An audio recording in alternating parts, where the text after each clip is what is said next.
Hello guys and welcome back. It's been a long time since I published a video, and the reason for that is that I was creating a course for Udemy. So this very course is part of that full Udemy course, and I am telling you in the beginning so that you can already know what you are getting into. So this course is like around 60% of the full course, and that I have published on Udemy. The course is about how to build an image repository app with Jetpack Compose using Retrofit and Daggerhilt. So although it's not a full course, you will still learn how to build the complete backend for this app, and you will also learn how to do disk caching, so the app does not have to make API request every time you open the app. And you know what, if you pay close attention, you might able to build the full app on your own without the needing of the full course. So there are three screens in this app, and we will only build this home screen. After that, if you like the course, then maybe you can buy the full course on Udemy, as Black Friday is just around the corner. So you will get the maximum discount on the course and can learn the rest of the course. So this is the home screen, and this is a list screen. And if we click on it, then we can go to the detail screen. So we will be building only this home screen. Okay. So now I will demo the main app, which is the main project in this course. So it's an image repository app. It displays list of mountains and their name and height. And the UI part in this home screen will be built using constant layout and staggered vertical grid. We will use constant layout to constant these three components, which are images, its name and height. And then we will use staggered vertical grid to place all the images in two columns. And although I am using staggered vertical grid, we will use the same column width for all images for consistency.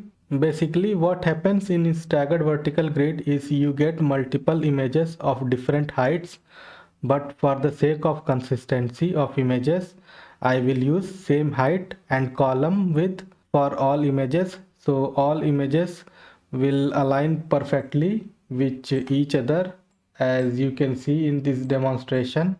So to get data from the network, we will use Retrofit library to make network API request. So to get data from the network, we will use Retrofit library to make network API request using OK HTTP client and an interceptor from the app to an image repository, which I have posted on Git. The repository itself is not a proper REST API repository, but it simulates like a REST API and meet all the requirement quite well for this project. And we will use get request to fetch the data from the repository. So once we get the data from the repository, we will inject the data in room database using Daggerhilt dependency using constructor injection. In constructor injection, we define the list of required dependency by specifying them as a parameter to the class constructor. The class that needs the dependency must expose a public constructor that takes an instance of the required dependency as a constructor argument. And once it successfully injects the data into room database, we will query the room database using the DO interface to get the data from the room and display it in the app. So by saving all the data in the room database, your app don't have to make a network API request every time you open the app to get the data from the network, because it already has all the data, and it will make network request when there is an update in the repository. And so even if you are offline, you can use the app and can see all the data. Although the app make network API request every time you open the app to see if there is an update in the repository.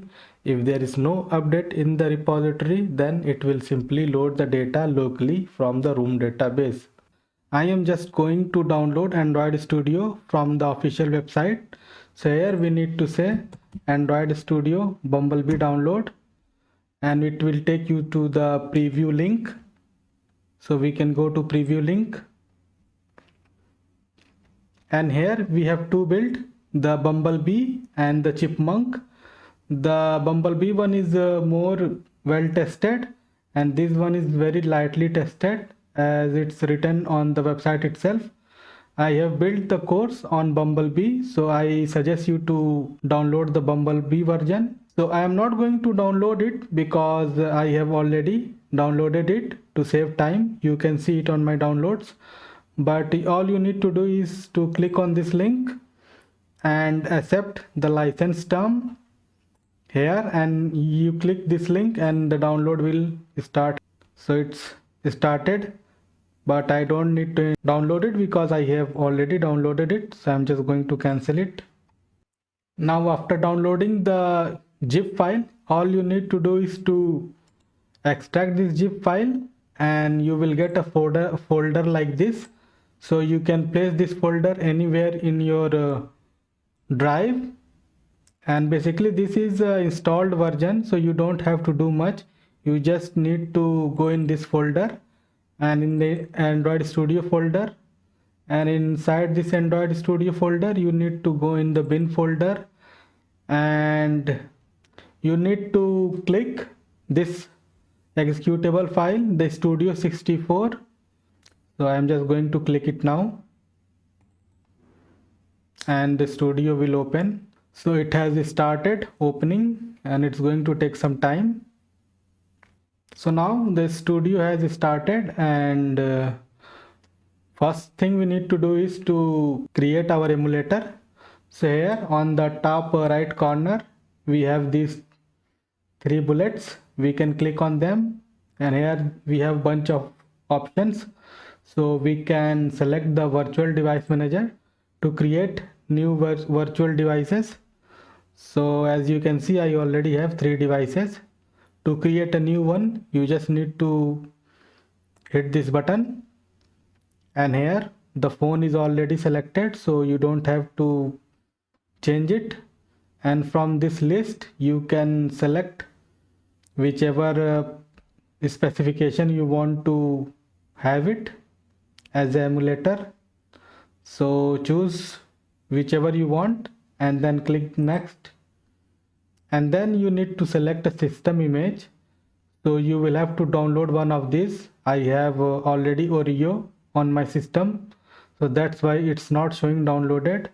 But if you want some other like Pi or Q or R or S, you will have to download it, and then select the system image and click next. And here you just have to give it a name.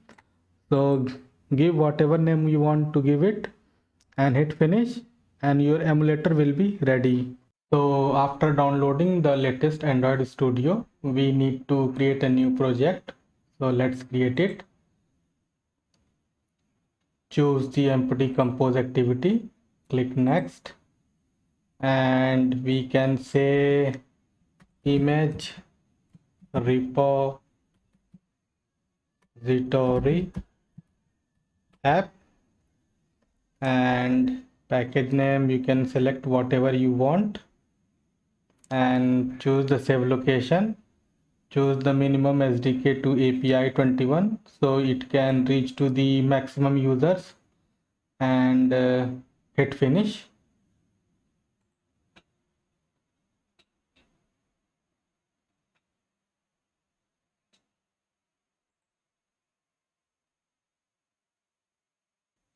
Now we need to define some basic dependencies for this project. So let's go to our project build.gradle file, and here we have a extension for our compose version. So this is the extension we are using. So it's been used here in our app level build Gradle module. Here we are using the compose version, but this is not enough, and we need more dependencies. So the first thing we need is a Gradle build tool. So let's define a Gradle build tool.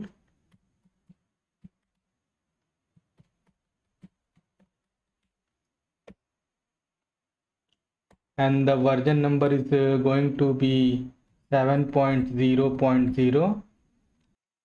Now we need to declare the Android plugin for Gradle. So to declare the plugin, we need to create a dependency block. So we can write dependencies and it appears the first. We can choose this one. No, not this one. Sorry. Dependencies. And in this block, we are going to define the Gradle plugin. So to define, we can say class path and remove the curly braces, small braces, semicolon com dot android dot tools dot build, and here we can select Gradle. So instead of directly using the extension number, we can define extension here in this one, and then we can pass it here by providing a $sign, and then we can say Gradle build tools. So if we need to use the same version again, we can just use this extension, so we will not be confused if we accidentally use some other version number. So just for that, you can create extensions here in extension block, and it will be easier to use these extensions. So after that, we need to define version for Kotlin. So we can define in extension again, saying Kotlin equals, and this one is going to be 1.5.10. And then again, we need to define the plugin for Kotlin as well. So we can say class path org dot jet branch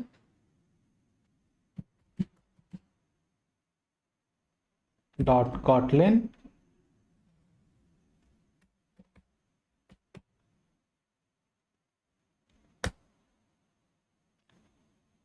dash Gradle, and we also need to dash provide plugin. So we can say dash plugin, and then we can pass the extension for Kotlin, so $sign and Kotlin.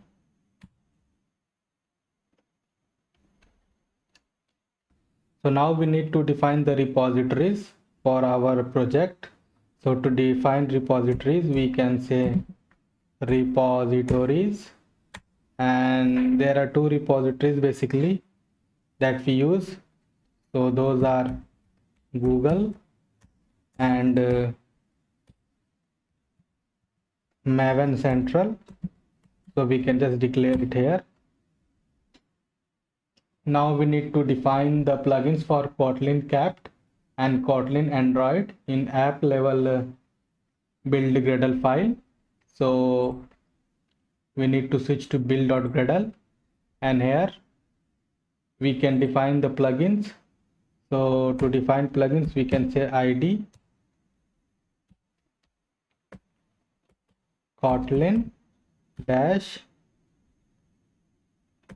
capped, and for Kotlin Android, we can say id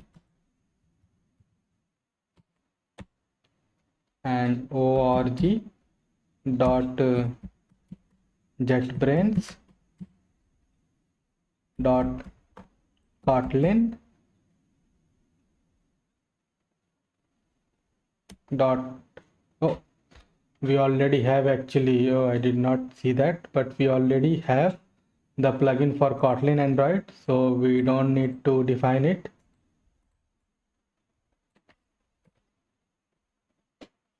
So let's sync it and see if we get everything right. So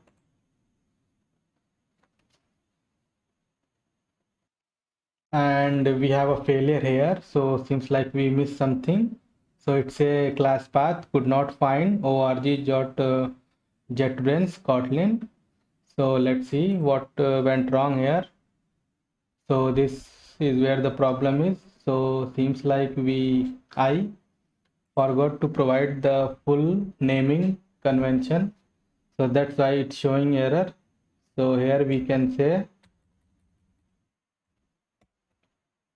just forget to write the Kotlin, and I think now we will be fine. So let's run it again, and this time it's we were able to successfully sync our project.